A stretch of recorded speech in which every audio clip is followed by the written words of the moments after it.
Yo, what's up, guys? So today we're going to be going into 3 of the Rainbow Dragon structure decks. I'm going to show you guys what 3 of the decks look like after going through each card. We're going to open a fresh one. I already have one opened just because I was seeing what came in it to begin with.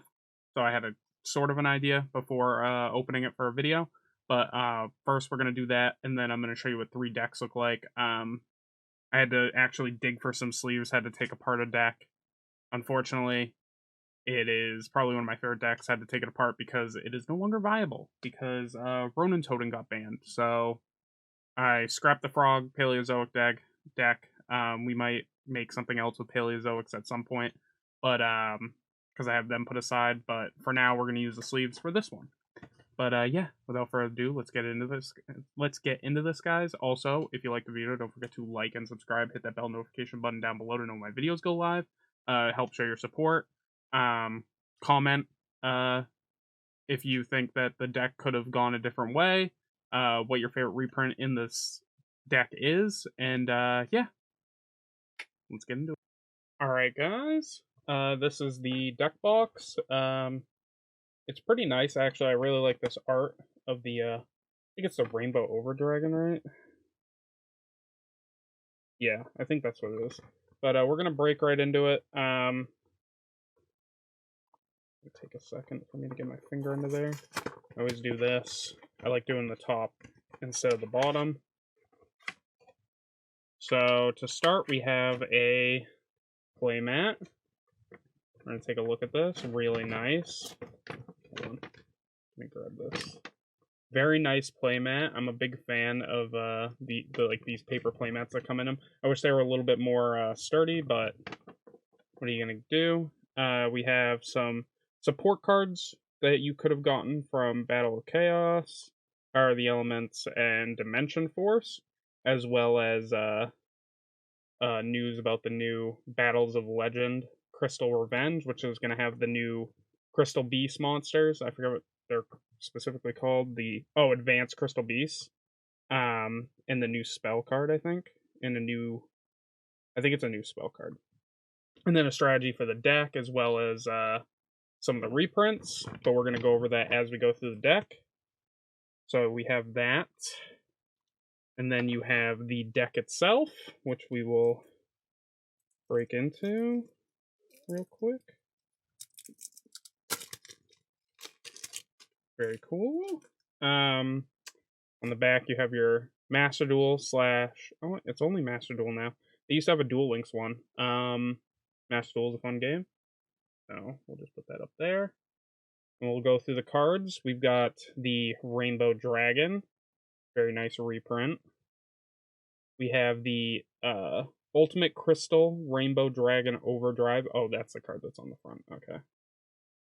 We have the Crystal Beast Rainbow Dragon, which is the Crystal Beast. It's got Crystal Beast in its name for some of these spell cards. Rainbow Bridge of the Heart. Very cool. We have Crystal Bond. So that's all of our ultras. Our Super Rainbow Over Dragon. And then we have 2 new, I think there's 3 actually in here, but 2 super rare ones. We have the Jesse Anderson Bonder with the Crystal Beast and Jesse and Ruby Unleashing the Legend tokens. Those tokens are very nice. And then for the commons, we have a Crystal Beast Ruby Carbuncle. We have a Crystal Beast Amethyst Cat reprint, a Emerald Tortoise, a Topaz Tiger, a Amber Mammoth, a Cobalt Eagle, and a Sapphire Pegasus. Then we also have a Rainbow Dark Dragon, a Crystal Master Pendulum, a Crystal Keeper Pendulum. We have a Hamon, Lord of Striking Thunder.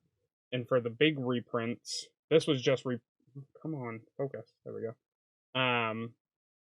We have Dimension Shifter. We have Contact C.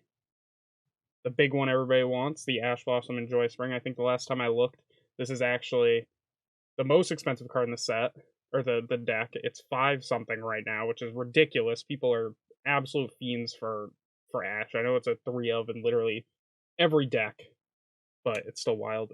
We have a Ghost Spell and Haunted Mansion. So those are your 4 hand traps that were reprinted in here. Very nice. And then for the spells, we have Awakening of the Crystal Beasts. We have Crystal Aegis. We have an Ancient City Rainbow Ruins, a Rainbow Bridge.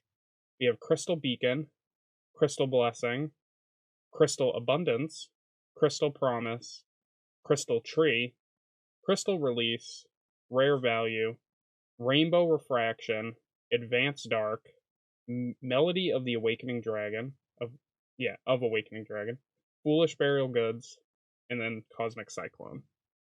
Very good spell line. Then we have the Crystal Boon Trap, Crystal Miracle, Crystal Brilliance, Crystal Pair, Crystal Conclave, Ultimate Crystal Magic, Counter Gem, Ferret Flames, and Metaverse. And then the last token, which is not super, is the Crystal Beast token, which is pretty nice.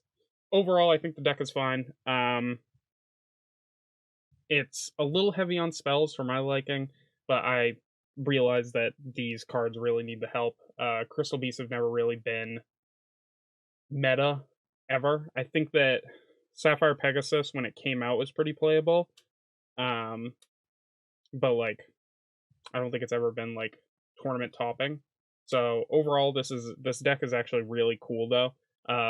We're gonna fast forward, and I'm gonna do a deck profile of all 3 decks. I'm just gonna do this as one video. I could do 2, but I think it'd just be easier on everybody else if I just do 2, or just do the one video. So we're gonna go to that right now.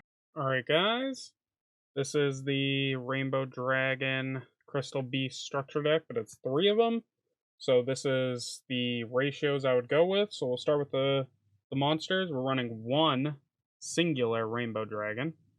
We're running 2 of the Crystal Beast Rainbow Dragon. We're running 3 Sapphire Pegasus, and then 1 each of the other Crystal Beasts. I think that is a good ratio for the Crystal Beast monsters. Overall, like, the only real good one that you should be running is, well, not should be running, but the only one that you should be running 3 of is Pegasus. Pegasus is definitely the best. It's the strongest of them, and it's a pretty good boy. Hence why he was so expensive back in the day. Next, 3 Crystal Mass. You only need this Synchro, or not Synchro, this Pendulum, because he gives your Crystal Beast and Ultimate Crystal Beast monsters protection from card effects. I think it's, yeah, they can't target, it prevents targeting, so it's a good boy to have in the deck. I think you should only be running this one. I don't think you should run the other one. We're running 3 Hash Blossom and Joyous Spring, a little bit of a deterrent, as well as this is definitely not it's definitely a casual deck, because even with the 3 Ash Blossom and then the 3 Ghost Spell, like, it's not going to be a competitive deck. Like, it's going to keep you on par with some of the other casual decks that I've shown off, as well as, like, this is what you should be running if you're going to play 3 of these. But that rounds out the monsters. You could also put in, instead of 3 Ghost Spell, you could instead put 3 of the Dimension Shifter instead, or you could do 1 and then 2, whatever ratio you want to do. For the spells, we're running 3 Rainbow Bridge of the Heart, which is one of the new spells, I believe, as well as 3 Crystal Bonds. These ones you want to run playsets of. They're really good. We're running 3 Rainbow Bridge. We're running 2 Rare Value, and then 3 Awakening of the Crystal Ultimates.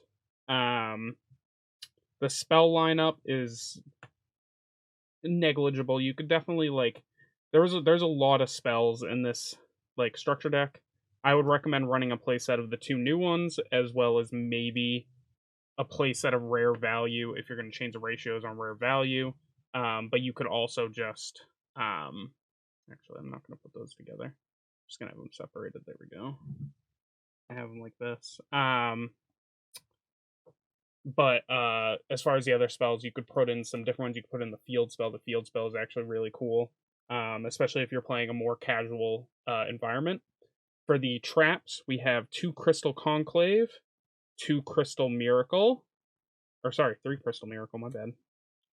That was the 3 of. So there's a lot of traps in the deck as well, but these are the only 2 I recommend running. The rest aren't very great. Especially with like how Yu-Gi-Oh is right now, with not really caring about trap decks, with getting rid of red reboot, stuff like that. And then for the extra deck, there's only 6 extra deck monsters, and it is a playset of both. So we have Over Dragon, and then Ultimate Crystal Rainbow Dragon Overdrive. These are the only 6 that are in the structure deck. There's only 1 of each, so you'll just run all 6 for your extra deck. It's a little overkill, but with how little there is, and if you're really only running the structure decks themselves, that's what I recommend, is running all of them. You could definitely look to pick up some copies of some other extra deck monsters, considering that your Pegasus is a 4-star, so you can run some 4-star Xyz monsters, as well as these are 4 stars. Run some 3 stars as well, with how many 3 stars you got, including the Ash Blossoms and the Ghost Spells. I don't think there's any tuners in the deck that I'm aware of. Oh wait, yeah, there is Ash Blossom. Ash Blossom and Ghost Spell are both tuners, so you could also run some synchros if you need. You're gonna want to include maybe your like your not pendulum, your what are they called?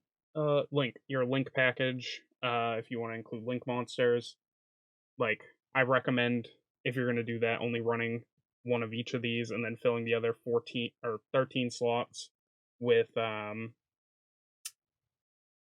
different package of sorts, like Xyz monsters, Synchro monsters, and the link monsters.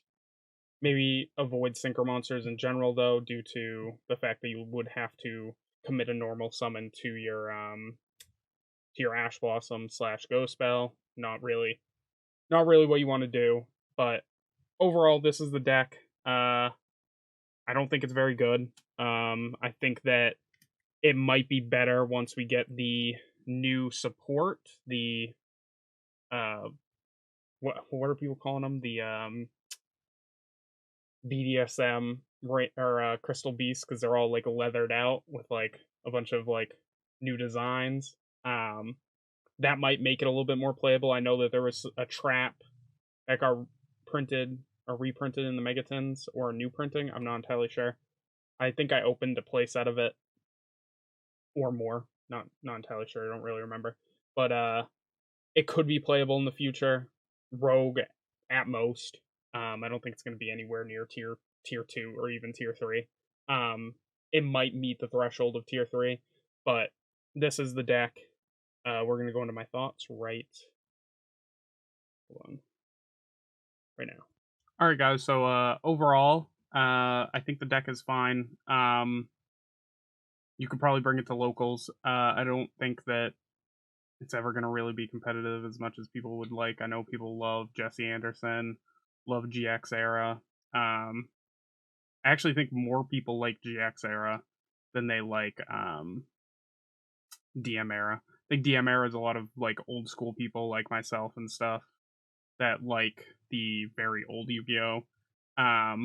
In terms of like mascots and the anime and stuff like that, and like decks, because I know like if push came to shove, most people would really like, or more people would like specific formats like Go Hat and stuff like that. But the Crystal Beast deck is definitely going to be a fan favorite. I think people love the Crystal Piece. People love Crystal Dragon, or Rainbow Dragon.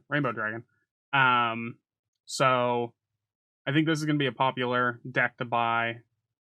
Plus, with all the reprints between the Ghost Spells, even though they're reprinted in the Megatons, but they were reprinted at Prismatic Secret instead. This one's a common. Same with Ash. Ash was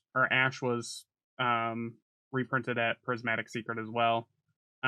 These common reprintings are gonna be really popular, as you can see with like TCG player price and stuff. People are already asking for $5. That was what the last time I checked which was more than any other card in the deck. And the deck itself you can buy at Walmart for like $11.98 or something like that. It's like $12, not including tax, obviously. But being able to buy 3 and have a playset of Ash Blossom that you can switch in and out of your decks is amazing.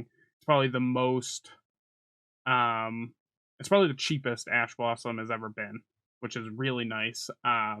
So I recommend everybody pick up at least 3 of them. Or you can go on TCG Player, pay the $5 per copy, pay 15 instead of 30. But if you spend the 30, you also get a cool deck that you can play around with at locals. If you play with friends, you have that as well. But I definitely recommend at least getting them for the Ash Blossoms, especially if you're a player who plays at locals and stuff. I'm more of a collector. I play with friends and stuff, so it's not as big of a deal for me. But I do like having the access to the Ash Blossoms, considering that besides this and the $15 or so copy from the new Megatons, Ash Blossom has been so out of reach for a lot of budget players. Considering it was basically like for a place that you were spending close to $90. I think it was like the cheapest one was like $25 to $30 before the Megaton reprint. So, and this. So, if you're somebody who doesn't mind playing with a common rarity Ash Blossom, this is definitely your way into that next area of play, especially being able to have access to Dimensional Shifter as well, even though that was also reprinted in the Megatons, but I think that one's still like $3 to $4 copy, whereas this is probably going to be pennies on the dollar, super cheap. And then also Retaliating Sea is in the deck, which is really nice. I don't think it's going to see a lot of play per se, considering that it was cheap to begin with, but having it in your arsenal is always nice. As far as spells and traps go, there in the deck, I don't think there was too many that were of note, besides for Crystal Beasts specifically, as well as the other monsters in deck come on, basically unplayable. Nobody's playing the Phantom Beasts. Is that what they're called? Nobody's playing Phantom Beasts. Or yeah, Phantom Beasts. Is that what they're called? I think so. Nobody's playing those, so there's no reason for that to have any sort of price. Same with the Pendulums. The Pendulums really only work in the Crystal Beast deck. Another really nice addition was the tokens. You could see them on the side as I did the deck profile. So it's always nice to get those tokens. I do like that these structure decks are coming with more tokens. Definitely probably my favorite part about the structure decks recently. I have a whole binder full of tokens right now that I just fill out just because I like them. But yeah, that's the video. If you liked it, don't forget to like and subscribe. Hit that bell notification button down below to know when my videos go live. And I'll catch you guys in the next video. See ya.